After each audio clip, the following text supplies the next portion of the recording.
Merhaba. Bu videomuzda dedik ki madem ağızdan başladık devam ediyoruz. Hani mide, bağırsak falan şu kabaca ağızdan koyduğumuz şey hücreye gidiyor, sonra da tuvalete nasıl çıkıyor falan, en son ne oluyor içeride, onları anlatalım diye. Basit anlamak lazım. Şimdi mesela neler en çok şikayet olarak geliyor? Benim çok gazım var, hazımsızlığım var, değil mi? Hani bağırsak gelince kabızlığı da anlatacağız. Şimdi yukarıdayız. Gazım var, hazımsızlığım var, reflüm var, helikobakterim çıktı, antibiyotik aldım, işte yatınca boğazımda gıcık oluyor sürekli, işte sanki burnumdan damlıyormuş gibi ama aslında reflü de onu yapar. Bir şikayetler serisi var, değil mi? Endoskopi yaptıranlar, gastriti falan çıkanlar.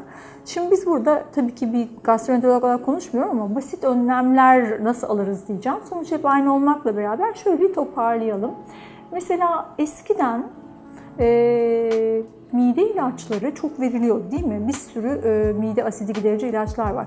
Ben izliyorum onların daha azaldığını ve aslında midedeki şikayetleri o şekilde gidermek yerine yemek saatleri, işte yemeği çiğnemek, yemek türleri falan değiştirerek giderilmeye çalışılıyor ve bu iyi bir şey. Çünkü bizim amacımız, yani ilaçlar kötüdür gibi değil, ama ilaç kullanma safhasına nasıl gelmesek acaba? Köfte yedim, yanına da patates koydum. Şimdi patates aslında karbonhidrat. Karbonhidrat olduğuna göre asitte değil, alkalide sindirilmesi lazım. Karbonhidratlar alkalide sindirir. Neresi alkali? Ağız.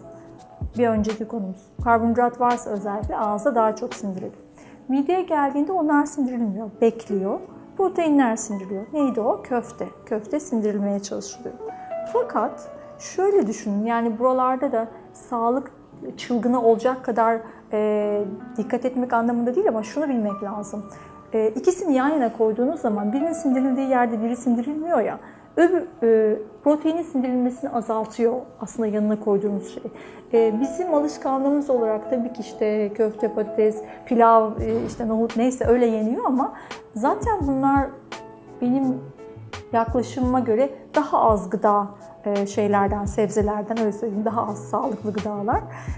Ama burada vurgulamak istediğim şey şu: eti tek başına yediğinizde o midede sindirme rahatsızlığı daha az oluyor ama yanına pilavını, makarnasını koyduğunuz zaman ya da ekmekle yediğinizde problem oluyor. Nedir? Çünkü o karbonhidrat olduğu için, yani kötü olmasını da bırak, kötü yiyecek şekli olmasını, karbonhidrat olduğu için öyle. Ama siz eti salatayla yerseniz öyle bir şikayet yaşamıyorsunuz, değil mi? Çünkü salata dediğimiz şey sebze ve sebzenin kendi enzimi var, sindirime bile ihtiyacı yok. Her yerden çok rahat geçiyor. Bu birinci hikaye. İkinci hikaye, daha önce anlattığım ve tekrar vurgulamak istediğim şey şu: midenin içerisinde sindirimi zor şeyler, ağızda az çiğnenmişler, çok kızartılmışlar, çok pişmişler, çok işlenmişler, çok hayvansal gıda. Yani burada hemen aklımıza kırmızı et geliyor ama maalesef, yani mesela barbekü kırmızı et. Bunlar sindirimi zor şeyler, yani daha çok asit istiyorlar ya. Her midede uzun kalan şey için daha çok asit salgılandığında, işte buradaki hikaye, yani bence hayvansal gıdaların zararındaki en büyük hikaye buradan başlıyor. Mideden gelen o bulamaç, sindirilmiş bulamaç, bağırsağa geldiği zaman bağırsağın pH'i mide gibi değil, asitli değil. Daha kendini koruyamayan, çok kolay asitlenmeden etkilenecek şey, yani ülser, gastrit onlar zaten. Mideden çıkan oraya geldiğinde tam olarak orada işte bedel olarak ödediğiniz şey, orada ne kadar asitlenme varsa mideden çıkan, o kadar alkoli tamponu vücuttan oraya dökmek. Şimdi burada ne demek istiyoruz? Kitaplarda şöyle der: mideden yiyecekler çıktığı zaman oradaki asiditeye bağlı olarak gelen asiditeye pankreas bikarbonat tamponunu o yiyeceklerin üstüne döker der. Şimdi tampon, asit, alkali birbirini yok etme demek, değil mi? Kötüyü yok etmek anlamında. Tampon lafı burada önemli. Vücut her şeyi tamponlamaya çalışıyor zaten. Bikarbonat da aslında vücudun en temel tamponlarından biri. Vücudun kendi içerisinde olan bir madde bu ve en çok olduğu yerde aslında pankreas. Pankreasın sıvısının, mesela mide asidinin değeri pH 2.1, 3.1 falan o kadar düşük asitliyken, dediğim gibi çok orada iş dönüyor, yani asitle yok etme. Pankreasın sıvısının pH'i 8'lerde. Yani normal vücut 7'lerdeyken 12'si 8'lerde ne kadar alkali. Çünkü o kadarıyla orayı tamponlamak zorunda. İşte şimdi burada her harcadığım o 8'li değerdeki pankreas sıvısı için asıl benim kanımda, kemiğimde, vücudumda olan depodan çekiyorum. Yani vücut kendi kendinin tamponlarını yerine getirir cümlelerini duyarken bu tip beslenmeye muhalefet olarak o tamponların bir kaynağı var. Sonsuz bir kaynak değil ve her seferinde o tamponlardan hani haybeye mi harcıyoruz, daha az harcasak olur mu diye düşünmek önemli. Şimdi bir o. İkincisi yine çiğneme ve mide asidinin yeterli olup olmaması hikayesinde dediğim gibi aslında şöyle anlatmak lazım. Mesela reflü şikayetini ya da hazımsızlığı esasında açken ve stresliyken asidin gereğinden fazla olması. Yani açken fazla stres, yani kronik stres kortizol yapıyor ya hani stres hormonu diye adını az çok biliyoruz. O kortizol işte midede asidi de azıcık artırıyor. Arttırdığı anda o yanmayı hissediyorsunuz boşken. Dolayısıyla hani bir şey yemek ihtiyacı veya işte mide asidi gidericiler falan oluyor.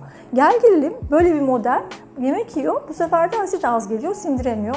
Gazı oluyor, şişkinliği oluyor vesaire. Şimdi burada bu pankreas ve mide hikayesindeki bence eksik ve şimdi tamamlanan nokta sindirim enzimlerinin devreye girmesi. Çok çiğnemediğimiz için, stres altında olduğumuz için zamansız işte mide asidi basıp sindireceğimiz zaman basamadığımız için seçtiğimiz yiyeceklerin hatası yüzünden sindirmekle işi gidip pankreasa bırakıyoruz. Onun da işte bunu yapmak için enzimleri var. Proteaz, amilaz, bir sürü enzimi var, lipaz. Onları salıyor bu bikarbonatla beraber. Yani pankreas acayip iş düşüyor. Asidi tamponlayacak, çiğnemediklerinizin enzimlerini verecek. Çiğneseniz bile hayvansal gıdalar için gene de enzim verecek. Bir de şeker insülin hikayesi vardı. Burada belki şöyle bir çarpıcı şey söyleyebilirim. Şunları duymak yakında olabilecek böyle çalışmalar var. Burası çok akademik bir mecra olmadığı için literatür vermek için insanlar tarayabilirler. Eğer bir kişide şekerle ilgili bir sorun varsa işte prediyabet olabilir, diyabet olabilir, hipoglisemisi olur vesaire. Özellikle de mesela artık ilaç kullanma faslına geçmişse ilaç kullananlarla artık insülin fazla olmayı bırak rezistansını hiç insülin olmadığı için insülin enjeksiyonuna başlayanlar yani sonradan diyabette enjeksiyona başlayanlar üzerindeki çalışmada aslında biraz sindirim enzimi verirlerse yani pankreasın hiç değilse enzim işini üstünden alırlarsa o aşamaya daha geç geldiklerini görmüşler. Yani pankreas insülin salıyor, sen kötü besleniyorsun ama aynı zamanda tampon yapıyor aside, sen hayvansal gıda yiyorsun, çiğnemiyorsun. Aynı zamanda da enzim salıyor. Bu kadar iş olduğu için orada sen biraz çiğnemeyi arttırırsan ve belki enzim desteğini doktoruna danışarak alırsan diyabet ilacı kullanandan insülin kullanan hale geçmezsin. Çünkü pankreas iflas etmez. Yani çok iş var orada çünkü. Yani hakikaten karaciğer, pankreas bunlar çok kıymetli organcıklar. Dolayısıyla mide ve pankreas arasında böyle bir diyalog var. Yani eğer işler eksikse midede pankreas devreye girip onu adam etmeye çalışıyor enzimiyle, asit tamponuyla, halletmeye çalışıyor insülinle, şekeriyle. Ama sen işte ona yardım etmezsen de diğer hikayeler oluyor devamında. Şimdi pankreasta o enzim ve sindirme işlemi bittikten sonra artık pankreastan salınan maddelerle artık yiyeceklerin içeriye geçme kısmına gelmiş oluyoruz. İnce bağırsaktan neler emiliyor, nasıl emiliyor, kalın bağırsakta ne oluyor, dışkı nasıl oluşuyor biraz onları konuşacağız daha sonra.